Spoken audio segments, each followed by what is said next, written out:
안녕하세요. 창세기 26장부터 시작하겠습니다.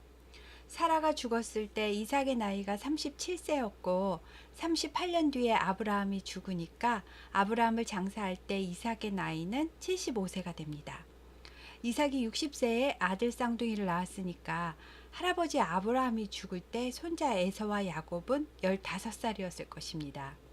그러니 에서하고 야곱도 자라면서 할아버지 아브라함에게 언약의 백성을 통해 하나님께서 가나안 땅을 기업으로 주실 거라는 것을 다 들어서 알았을 것입니다. 아브라함이 죽은 후에 이삭이 브엘라 헤로이 근처에 거주했는데요. 아브라함 때처럼 흉년이 들었습니다. 현재 이곳의 위치는 정확하지는 않지만 브엘세바 지역에 있는 우물 중에 하나였던 것 같습니다. 브엘세바 지역은 강수량이 매우 적은 곳입니다.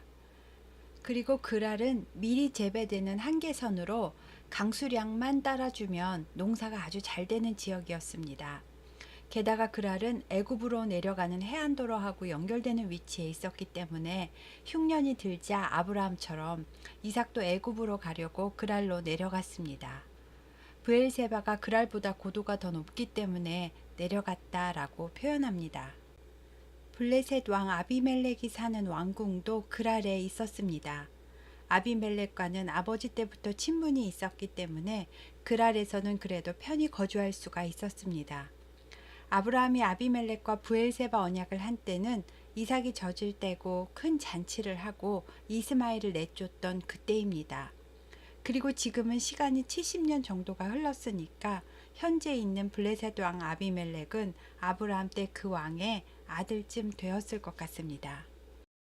하나님께서 이삭에게 나타나셔서 애굽으로 내려가지 말고 그랄에 거주하라고 하십니다. 그랄에 거주하면 하나님이 함께 해주시고 아브라함과 하나 언약이 있기 때문에 그 지역의 모든 땅을 주시겠다고 말씀하셨습니다. 그래서 이삭은 하나님 말씀에 순종하고 애굽으로 가지 않고 그랄에 거주하게 됩니다. 그런데 거기서 이삭도 아버지 아브라함처럼 자기 아내를 누이라고 거짓말을 합니다.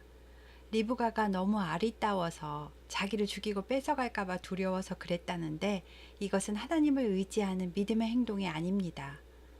어느 날 블레셋 왕 아비멜렉이 창문 밖을 내다보다가 이삭이 리브가를 껴안은 것을 보았습니다. 그리고 이삭을 불러 책망했습니다. 이삭이 하나님의 백성인 것을 블레셋 사람들도 다 아는데 부끄러운 거짓말을 한 것입니다. 그러나 아비멜렉은 그랄에 있는 모든 백성들에게 이삭이나 그 아내를 범하면 사형에 처하겠다고 공포하고 이삭과 리브가를 보호해 주었습니다. 이삭이 그랄에서 농사를 지었는데요. 하나님이 복을 주셔서 100배의 결실을 거두었답니다. 이삭은 브엘세바에 있을 때 양을 쳤었지 농사는 해보질 않아서 잘 몰랐는데도 말입니다. 한 해 동안만 이렇게 대작을 거둔 것이 아니라 계속해서 100배의 결실을 거두었습니다. 하나님께서 복을 주셔서 비도 적절히 내려주시고 병충해로부터도 지켜주신 것 같습니다. 이삭이 창대하고 왕성하여져서 마침내 거부가 되고 농산물뿐만 아니라 가축들도 복을 받아서 때를 이루었답니다.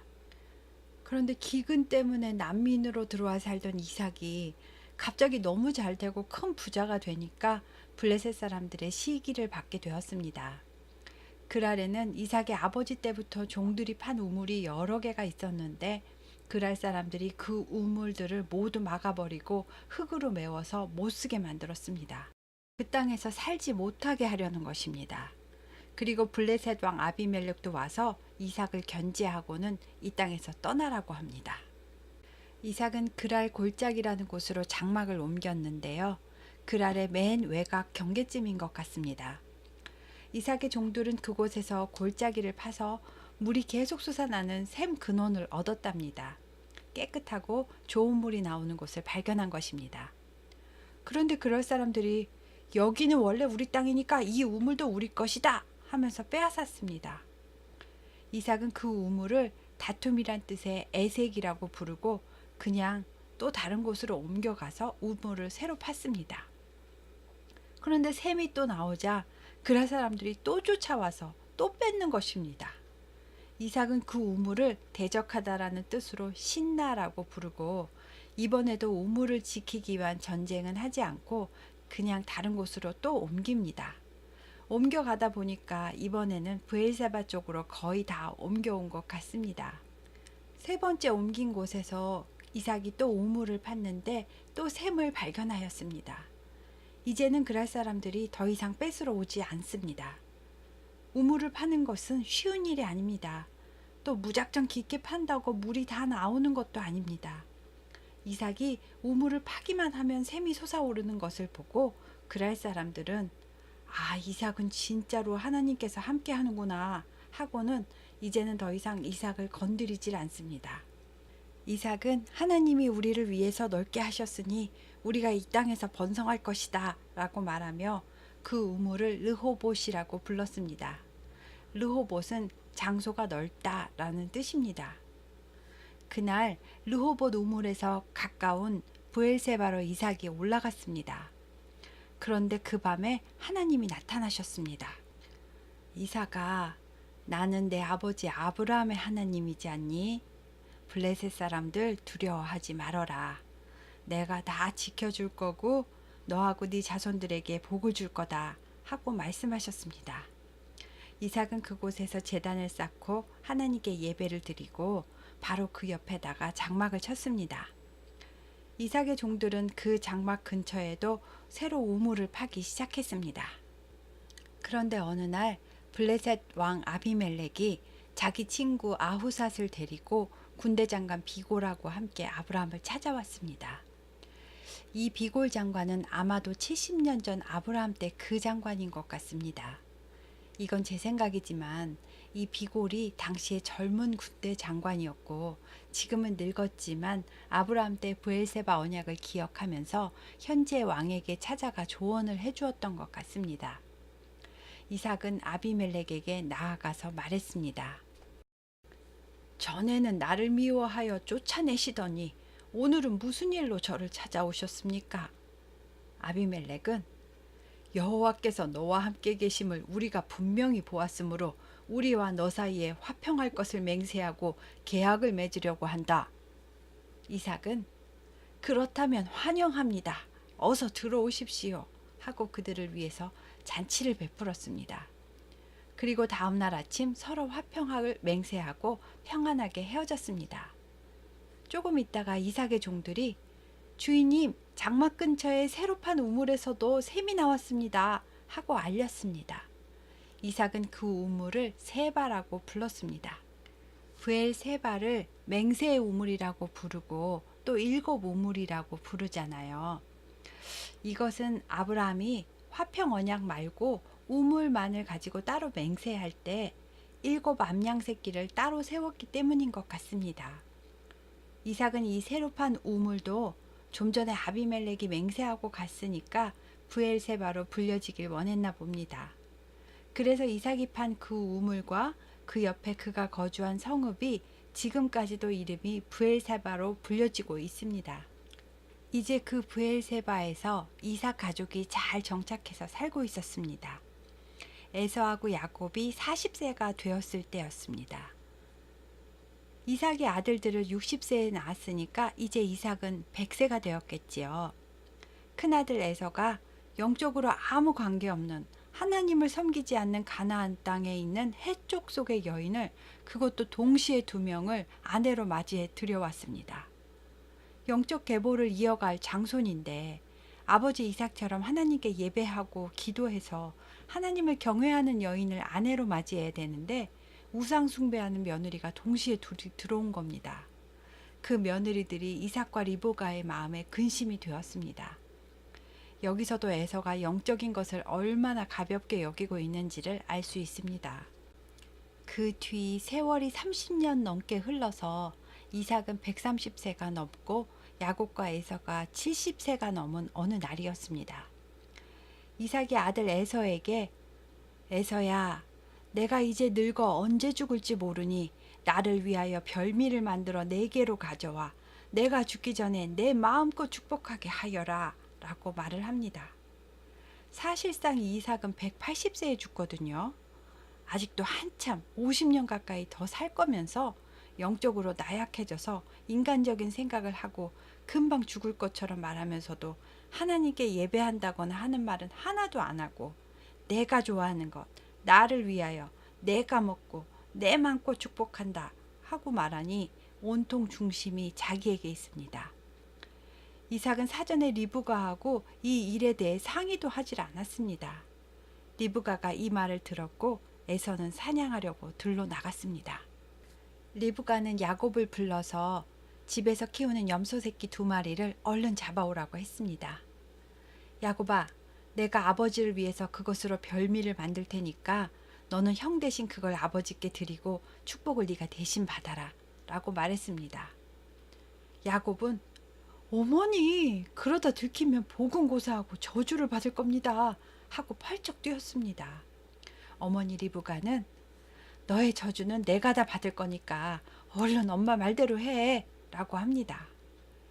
이삭이 시력이 많이 안 좋아져서 눈이 잘 보이지 않게도 되었지만 큰아들 에서가 지금 영적으로 어떤 상태인지 파악도 하지 못하고 이삭이 자기 기분대로 별미 음식을 먹고 오늘 축복을 하겠다 라고 하는 이삭을 보고 리브가는 아유 이래서는 안 되겠다 하고 비장한 결심을 한 겁니다. 야곱이 비겁하다고들 말하지만 이 일은요 사실상 모두 어머니 리브가가 주도한 일입니다. 야곱이 염소 새끼를 잡아오자 어머니는 요리를 맛있게 만들었고 에서의 좋은 의복을 야곱에게 입히고 염소 새끼의 가죽을 야곱의 손과 목에 매끈매끈한 곳에 붙였습니다. 야곱은 음식을 들고 아버지께 나아갔습니다. 아버지, 사냥한 고기를 잡수시고 제게 축복해 주세요 라고 하자 이삭이 아니 어떻게 벌써 사냥을 해서 요리를 해왔느냐 하니까 하나님이 순조롭게 만나게 하셔서 금방 잡았습니다 라고 대답했습니다. 이삭은 뭔가 의심스러웠는지 이리 가까이 오라면서 만져보겠다고 합니다. 그리고는 음성은 야곱인데 손은 에서의 손이구나 하면서 분별하지 못하고 음식과 포도주를 다 먹고서 축복의 말을 시작합니다. 이삭의 아들 축복의 내용은 이렇습니다. 내 아들의 향취는 하나님이 복 주신 밭의 향취로다 하면서 땅의 복을 빌어주었고요. 곡식, 포도주, 기름 등 인간이 살면서 필요한 모든 물질의 복을 빌어주었습니다. 그리고 영향력의 복을 받아 형제들의 주가 되고 아무도 해치지 못할 것이라며 모든 축복을 다 빌어주었습니다. 야곱이 축복을 받고 나가자마자 에서가 사냥을 해서 집에 들어왔습니다. 그리고 자기가 요리를 해서 가지고 아버지께 들어갔습니다. 야곱이 자기 복을 가로챘다는 것을 알게 되고 에서는 울고 불고 소리를 지르면서 자기도 축복해달라고 떼를 씁니다. 이삭은 에서에게 너는 안정되지 못한 삶을 살아 칼을 믿고 살아야 된다. 또 아우를 섬길 것이고 스스로 애쓰면 이 멍에를 벗을 수 있을 거다. 라고 축복 같지도 않은 그런 말을 해주었습니다. 이삭은 아들들을 임신했을 때 하나님이 큰 자가 작은 자를 섬길 거라는 그 말씀이 생각났을 것입니다. 에서는 나와서 야곱 이놈의 새끼 아버지 돌아가시기만 해봐. 너는 내가 반드시 죽인다. 라고 마음속으로만 생각했습니다. 그런데 엄마는 아들의 표정만 봐도 무슨 생각하는지 금방 알 수 있듯이 에서의 그 생각이 들렸답니다. 그래서 리브가는 야곱을 하란에 있는 자기 오빠 라반에게로 피신을 시킵니다. 야곱아, 외삼촌한테 가서 몇 날 동안만 거기 있으면 형이 화 풀리면 내가 사람을 보내서 다시 너를 데리고 올게 라고 말합니다. 그러나 리브가는 그렇게 사랑하는 아들 야곱을 이날 이후로 다시는 보지 못하고 죽게 됩니다. 그럴 수 있을 것 같지만 인생이 실제로는 생각대로 되는 것이 아닙니다. 리브가가 죽기 전에 야곱이 얼마나 보고 싶었을까요? 리브가는 남편 이삭에게로 갔습니다. 여보, 에서가 이방 며느리들을 데려와서 사사건건 영적으로 나오고 부딪히는데 이래서 내 삶이 싫어졌습니다. 그런데 야곱마저 그러면 내가 무슨 낙으로 살겠습니까? 라고 말했습니다. 이삭은 야곱을 불러서 야곱아, 너는 가나안 여자하고 결혼하지 말고 외삼촌 라반에게 가서 라반의 딸들 중에서 아내를 맞이하여라. 할아버지 아브라함 때부터 말씀하신 그 복을 네가 이어받게 될 것이다. 라고 말했습니다. 야곱은 아버지 어머니의 말대로 밧단 아람에 있는 하란 땅을 향해서 떠났습니다. 가다가 한 곳에 이르렀는데 해가 져서 어두워졌습니다. 보통은 해가 지기 전에 먼저 유숙할 곳을 찾아서 들어가 쉬고 다음 날 떠나잖아요.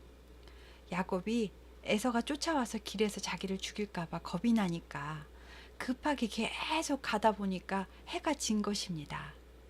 지칠 대로 지친 야곱은 한 돌을 베개로 삼고 그 자리에 누워서 그냥 바로 잠이 들었습니다. 야곱이 꿈을 꾸는데 땅에서 하늘까지 닿는 긴 사닥다리가 있고 그 위에서 하나님의 사자들이 오르락 내리락 하는 것입니다. 그리고 그 위에 하나님이 서서 말씀하십니다. 야곱아, 나는 아브라함과 이삭의 하나님이다. 내가 누워있는 그 땅을 너와 내 자손에게 주겠다. 내 자손이 땅의 티끌처럼 많아질 것이고 동서남북 사방으로 퍼져나갈 것이다. 땅의 모든 족속이 너와 내 자손 때문에 복을 받을 것이다. 네가 어디로 가든지 내가 너와 함께 있고 너를 지켜줄 거다. 그리고 너를 이끌어 이 땅으로 다시 돌아오게 할 거다. 내게 허락한 것을 다 이룰 때까지 나는 너를 떠나지 않고 함께 하겠다. 라고 하셨습니다. 야곱이 잠을 깨서 보니까 꿈이었습니다. 그렇지만 하나님의 임재를 강하게 느꼈기 때문에 여호와께서 옆에 계셨는데 내가 알지 못했구나. 아, 두렵다. 이것은 다름 아닌 하나님의 집이고 하늘의 문이로다. 라고 말합니다. 야곱이 이전과는 달리 새로운 영적 눈이 떠진 것입니다. 할아버지와 아버지에게 들었던 언약의 말씀들을 하나님께서 직접 자신에게 말씀해 주셨기에 야곱은 아침 일찍 자기가 베고 잤던 돌을 기둥으로 세우고 그 위에 기름을 붓고 베델, 곧 하나님의 집이라고 불렀습니다. 그곳의 원래 이름은 루스였습니다.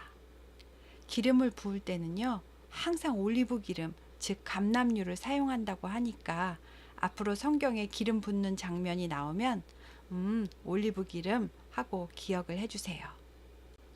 그리고 야곱이 하나님께 서원을 하는데요. 하나님, 저를 지켜주시고 제가 다시 아버지 집으로 평안히 돌아오게 해주시면요. 첫째, 여호와께서 저의 하나님이 되실 것입니다. 그 전까지는 야곱의 하나님이 아니었나 봅니다. 둘째, 이 기둥으로 세운 돌이 하나님의 집이 될 것입니다. 셋째, 하나님이 내게 주신 모든 것의 10분의 1을 반드시 하나님께 드리겠습니다. 라고 서원했습니다. 여호와 하나님의 임재를 직접 체험한 야곱은 하나님의 약속의 말씀을 믿고 힘을 내서 다시 길을 떠났고 드디어 하란 땅에 도착했습니다. 야곱이 걸었던 이 길은 족장길인데요. 족장길은 유다 산지를 관통하는 도로이고요. 가나안의 최남단인 브엘세바에서 북쪽으로 계속 올라가면서 헤브론, 베들레헴, 예루살렘, 기브아, 라마, 미스바, 베델, 세겜, 그리고 그 위에 다메섹을 지나서 메소포타미아까지 이어집니다. 리브가도 이 길을 통해 시집을 왔고요. 아브라함 때부터 믿음의 족장들이 다니던 길이라서 족장길이라고 부릅니다. 지금도 이 길이 그대로 있는데 가보니까 강원도 산길 꼬불꼬불 오르는 것처럼 좁은 산길 도로였습니다. 한편 에서는요, 자기 부인들이 부모님을 기쁘게 하지 못하는 것을 보고 또 동생을 외가댁의 삼촌의 딸과 결혼시키러 보냈다는 말을 듣고 나름 자기도 친족하고 결혼하면 되겠다 하고 아버지와 이복 형제인 이스마엘한테 갑니다. 그리고 큰아버지 이스마엘이 후처에게서 낳은 딸 마할랏을 아내로 데려왔습니다. 믿음의 딸을 아내로 데려와야 되는 건데 영적 무지에서 나오는 행동은 계속해서 오류를 일으킵니다. 아무래도 에서는 말씀의 자녀가 될 그릇은 못 되는 것 같습니다. 야곱과 에서는 같은 날 같은 시간에 낳은 자녀들이고 같은 환경에서 키웠을 텐데도 이렇게 사람은 다를 수 있습니다. 그리고 부모의 마음과 다르게 전혀 다른 삶을 살게 됩니다. 복이란 복은 다 받은 야곱이 앞으로 이어지던 삶을 보시면요. 복 받은 사람이 맞나 싶을 정도로 정말이지 파란만장하고 하나도 안 부럽습니다. 그 재밌는 얘기는 다음 시간에 해드리겠습니다. 오늘은 28장까지 했습니다. 감사합니다.